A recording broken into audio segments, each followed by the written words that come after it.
Hay mucha expectación respecto a qué va a ocurrir en la Cámara de Diputados, en el Congreso en general, con distintos proyectos, ya sean algunos que han surgido desde los mismos diputados, como la agenda legislativa que ha propuesto el gobierno. Vamos a estar conversando justamente de eso junto al diputado del Partido Liberal, Vlado Mirosevic. ¿Cómo está, diputado? Muy buenos días. Hola Bárbara, buenos días, gracias por la invitación.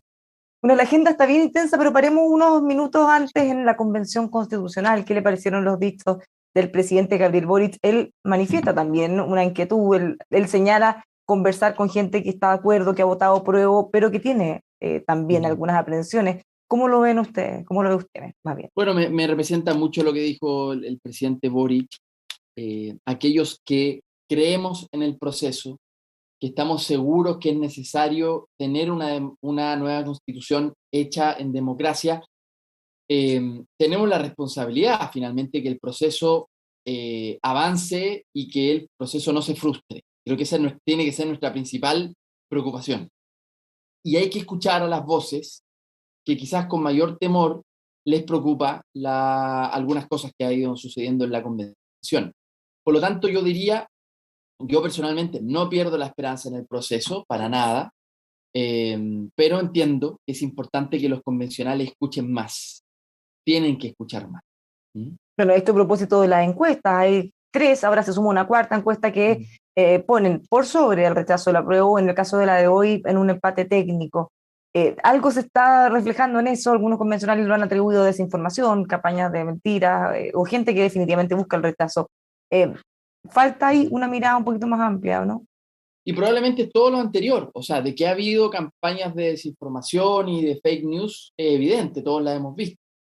Eh, También ha habido probablemente una cierta ansiedad por entender que las propuestas de norma se han confundido como que se trataran de normas aprobadas, ¿no? Y como la convención tiene un reglamento, tiene un proceso, no todo lo que se propone finalmente se aprueba. Eso, bueno, en el Congreso, en cualquier asamblea legislativa del mundo es igual. Por lo tanto, sí, creo que ha habido campañas de información, ha habido también confusión en términos de qué se aprueba, qué no, y también también ha habido errores de parte de algunos, ¿no? Entonces creo que eh, lo importante es que el proceso nos entregue una constitución democrática que sea legítima, que sea una casa común, y espero en eso que los constituyentes eh, se abran a eh, una mayor representación.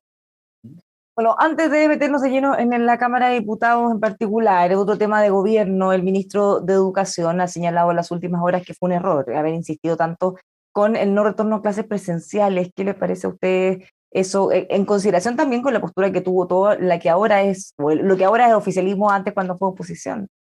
Sí. A ver, creo que las palabras del ministro primero son sinceras, ¿ah? No es fácil que un ministro o que un gobierno reconozca un cambio de mirada, ¿no? Eso es algo que yo valoro siempre. Creo que es valioso que los políticos digan cuando han tenido un cambio de opinión o cuando la evidencia muestra lo contrario a sus propias creencias, puedan reconocerlo. Eso es la primera cosa que hay que valorar. Lo segundo es que efectivamente creo que para muchos niños y niñas y adolescentes en Chile ha generado un problema no tener la interacción cara a cara en las aulas y en los patios, porque ha generado un problema de salud mental incluso en muchos de ellos. Por lo tanto, yo creo que ya es tiempo de volver y creo que el reconocimiento que hace el ministro, yo en general lo comparto. Lo Bueno, comparto. ¿hay algún mea culpa, autocrítica? Porque esto no es solo un reconocimiento al aire que haga el ministro, sino el rol que tuvieron en la Cámara de Diputados, en el Congreso, la oposición. Hubo acusación constitucional, hubo varios proyectos de ley que buscaban justamente revertir esta situación. Se acusaba al ministro monoporfiado, era lo más suave que se le decía en esos momentos. Incluso hubo recursos de Sí. protección por parte de algún alcalde para evitar que los colegios que incluso habían vuelto a clases volvieran. ¿Hay ahí una mea culpa o en alguna Sí. crítica de cómo actuaron ustedes en la A ver, es oposición que yo creo que entonces? también, sí, yo creo que también aquí el ministro Figueroa también se adelantó, ¿no? Porque una cosa es reconocer de que se retrasó mucho la medida de volver a clases, y otra cosa es reconocer de que el ministro Figueroa tenía razón respecto de su regreso a clases tan temprano. Yo no comparto la decisión del ministro Figueroa porque fue muy temprano su aproximación a volver a clase, eso no lo comparto. Sin embargo, creo que, y en el último tiempo no recuerdo que la Cámara se haya pronunciado en particular, o yo en particular, sobre no volver a clase. Yo creo que eso fue más bien el primer momento de la pandemia fue muy intenso, pero después, claro, después yo creo que efectivamente había que volver a clase, pero la Cámara no recuerdo que haya sido una oposición tan grande en el último tiempo, ¿no? Ahora, La cuando, segunda mitad del perdón, año pasado, por ejemplo, no, yo creo que ahí ya la ya, cosa pero habían opiniones distintas. la acusación constitucional contra el ministro Figueroa fue a mediados, en agosto del 2021, o sea, ya llevábamos un año y medio, eso se podría considerar como muy temprano, ya llevan un año y medio muchos niños sin ir al colegio. Distinto hubiera sido en las primeras semanas posteriores a la pandemia, de hecho, el 2020 casi todos los colegios estuvieron con teletrabajo, teleestudio, digamos. Sí, Ya había pasado mucho tiempo como para decir que era temprano. sí. Bueno, yo creo que ahí habían opiniones distintas. Yo creo que el reconocimiento del ministro actual eh, no termina de dar en toda la razón al ministro Figueroa, simplemente reconoce de que se debió haber vuelto a clases en un determinado minuto, pero no creo que el ministro actual esté de acuerdo con el hecho de haber vuelto en la primera propuesta del ministro de Educación, porque además recordemos, en esa época, este no era un problema solo de la Cámara de Diputados. Muchas familias chilenas tenían dudas respecto del ingreso a clases, y después, claro, ese temor se fue difuminando en la medida que el esquema de vacunación avanzaba, pero al inicio habían serias dudas, y fundadas dudas, creo yo, y temores de las familias. ¿Mm? La acusación fue en agosto del 2021, no al Y principio. la Pero bueno, acusación no, yo demos no ese paso recuerdo. porque finalmente eso Sí, es de lo que pasó y hay muchos temas que están pasando ahora y que necesitamos saber qué va a ocurrir, como por sí. ejemplo el quinto retiro. Pues, ¿qué tan viable se ve el quinto retiro? Bueno, ahí también hay un reconocimiento quizá de que algo en lo que estuvieron a favor ahora están en contra por parte del gobierno, por los A impactos ver, que yo tiene. creo que respecto al quinto retiro, es algo que estamos estudiando, estamos esperando las medidas de parte del gobierno, medidas económicas para apoyar a las familias chilenas, pero yo diría lo siguiente: una cosa era votar por un proyecto que era una medida excepcional, y otra cosa es querer transformarlo en una política permanente. Eh, Muchos de los que votamos a favor de algunos de los retiros, siempre dijimos que se trataba de una política excepcional en un momento donde el gobierno reaccionaba tarde o no reaccionaba respecto a la ayuda a la familia. Transformar eso en una política permanente es otra cosa, y es un debate que estamos teniendo. Yo esperaría los anuncios del gobierno para ya que nuestras bancadas anuncien una posición formal. Entendemos que el ministro de Hacienda y otros ministerios están trabajando intensamente en eso. Esperamos que sea un programa robusto, pero ojo, no por querer hacerle un bien a los chilenos y chilenas vamos a terminar haciéndole un tremendo daño. O sea, hemos visto la inflación y los precios como se han disparado. No todo es atribuible al retiro, pero porque hay una situación económica mundial, ¿no es cierto? La guerra también ha empeorado esa situación, que ya venía de la pandemia, pero un nuevo retiro podría significar un serio golpe a los bolsillos de los chilenos a través de un aumento nuevo de los precios. Y eso hay que estudiarlo bien, es parte de lo que estamos discutiendo. Más o menos para dimensionar cuál es el cronograma, porque vimos ayer en la comisión que tenía que discutir esta materia, presidida por la diputada Carol Cariola, se fusionaron varios proyectos que buscan cosas distintas en una misma línea, pero ¿cuál es el orden? ¿Qué debería venir ahora? Mientras el gobierno hace sus anuncios. Sí, se aprobó fusionar los proyectos ahora en la Cámara, por amplia mayoría, porque la fusión de los proyectos no influye, no determina el resultado final. Eh, y bueno, la comisión debiese votar dentro de poco, no hay una fecha todavía precisa, entiendo, para que la comisión lo vote. Y luego de eso lo tiene que despachar a la sala para que ya el pleno lo pueda votar, ¿no? Eh, pero mientras eso pasa, es importante saber cuál va a ser las medidas que el gobierno tome, ¿no?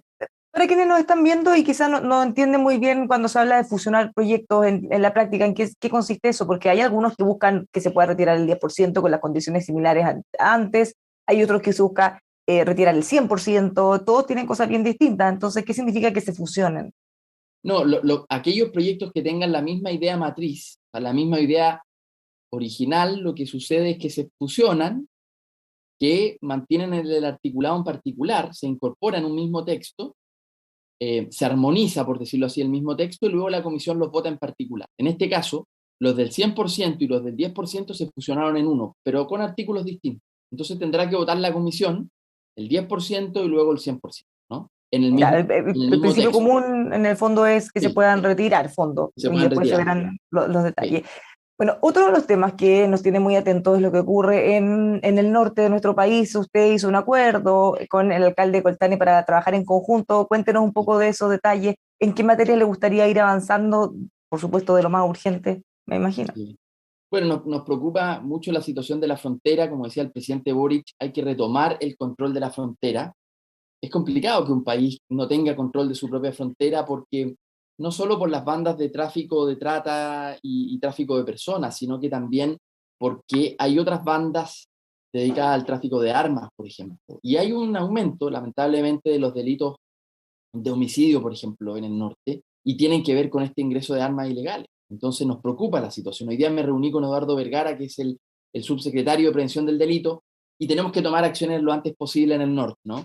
Y entonces, claro, creo que hay que fortalecer la fiscalía, hay que fortalecer a las policías, sobre todo en inteligencia, porque estamos hablando de bandas que son más complejas. Eh, Eso. Y el otro debate que está pendiente todavía tiene que ver con la reapertura no de la frontera. Me refiero de las fronteras pasos habilitados, ¿no? Eso es un debate que también el gobierno tiene que anunciarlo dentro de poco. Eh, pero bueno, la situación del norte, yo te diría que es una situación muy compleja, una herencia del gobierno anterior, que entendemos además, y seamos justos en esto, se produce porque es una crisis continental, ¿no? Es una crisis continental. Por lo tanto, aquí, gobierne quien gobierne, le iba a tocar enfrentar este tipo de desafíos. Esa es la Bueno, verdad. el Y aquí gobierno creo que tenemos que anterior. tener una política de Estado, ¿no? No transformar esto en una pelea entre coaliciones políticas, sino que tengamos una política de Estado en favor del norte para que sea de la manera más ordenada posible, ¿no? Bueno, el gobierno anterior justamente culpaba a ustedes en cuanto a que cada vez que ellos querían poner mayores restricciones al ingreso, mayor cuidado a la frontera o eventualmente expulsiones, pensando en personas que hayan incumplido la ley, ustedes presentaban de alguna manera recursos, se oponían y generaban oposición a todo eso.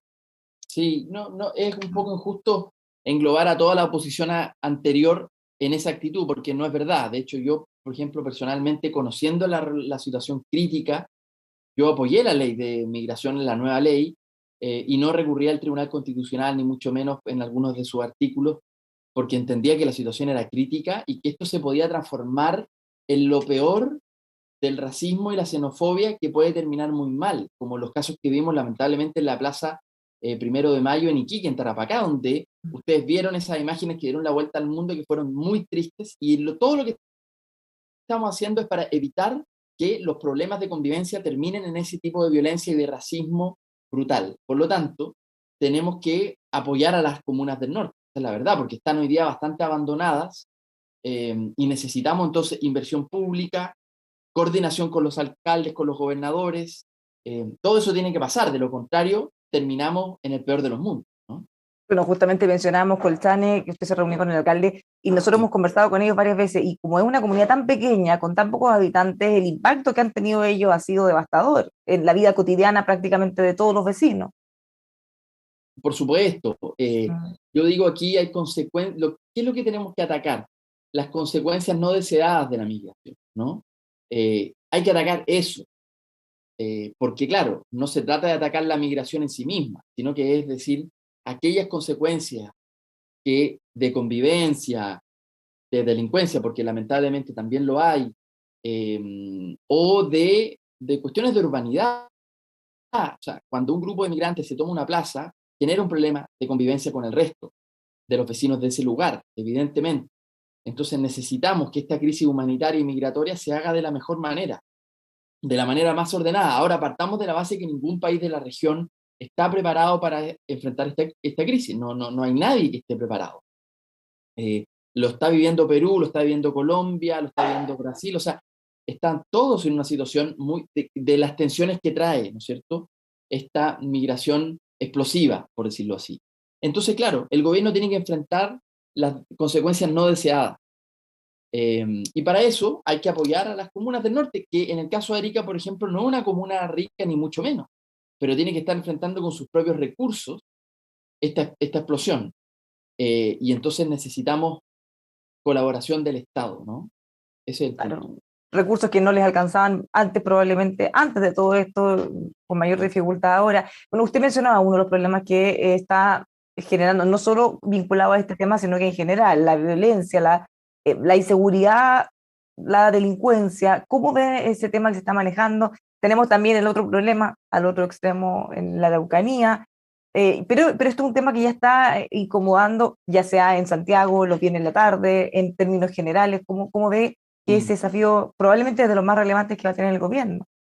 Seguro, seguro. Yo soy nieto de migrantes, por lo tanto, no tengo una mirada intrínsecamente mala respecto de la migración. Yo creo que los migrantes, en la medida que sea un proceso ordenado y justo, pueden ser un tremendo aporte a Chile. De hecho, ellos tienen que pagar impuestos igual que nosotros, contribuyen al país, ¿no? Aquellos que quieren venir a contribuir son en ese sentido bienvenidos.